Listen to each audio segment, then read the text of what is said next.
In this video, we're going to talk about how to call wind with your precision-guided firearm.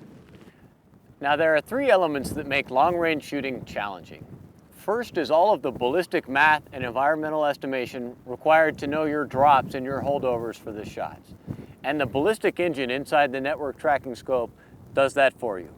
The second is human jitter, and by that I mean breathing control and the slow and steady trigger squeeze that takes years to master. The precision-guided firearm also takes care of that within the guided trigger. Now, the third thing that makes long-range shooting challenging is calling wind. And with the PGF, we have a system that makes wind much easier to call, but it still does require a manual input. You do have to make a wind call. Now, when you call wind with the PGF, you call wind in terms of miles per hour with respect to the flight path of your bullet. In this case, I am shooting in this direction, so I'll need to make a call as to how fast I think the wind is blowing to my left or to my right with respect to the direction that I'm firing. Once I make that call, I'm going to go ahead and input it into the toggle here at the end of the optic. Each depression will be a half mile an hour increment. So if I think that the wind is blowing 5 miles an hour to my left, I'll press this in half mile increments until I see 5 miles an hour with a leftward arrow reflected in my heads-up display, and that's it. The system will then take that wind call, and when I tag a target at 500 or 1,000 yards or whatever, it's going to translate that into bullet drift of my specific bullet, in this case a 300 grain .338 round, at that range at that specific target. So that's all I need to think about. There are no more holdovers. I don't need to know anything in mils. There are no formulas.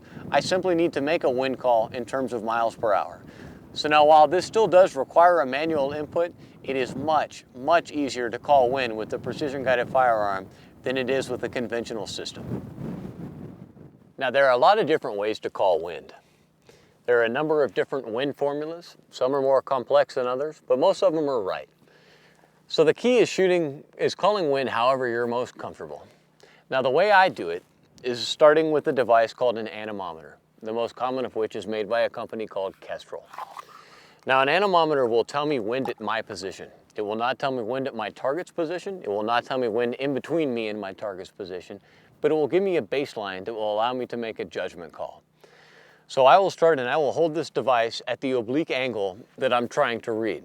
So if I hold it full value into the wind, that's not necessarily what I want. I want to hold it so that I can see wind with respect to the direction of fire.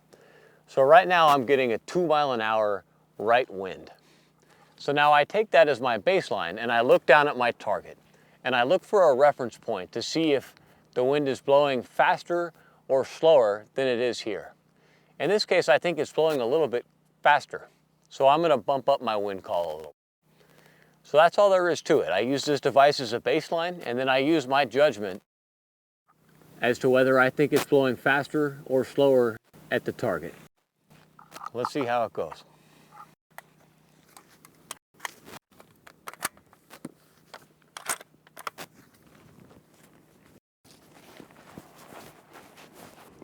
So first I acquire my target. Again, I like to zoom out and find my target at low magnification, and then I like to zoom in. I'm going to go with a 5 mile an hour left wind call until I see in my heads-up display a left arrow with a 5.0 mile per hour wind call.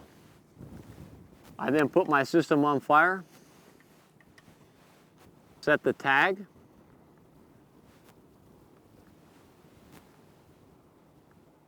I squeeze and hold.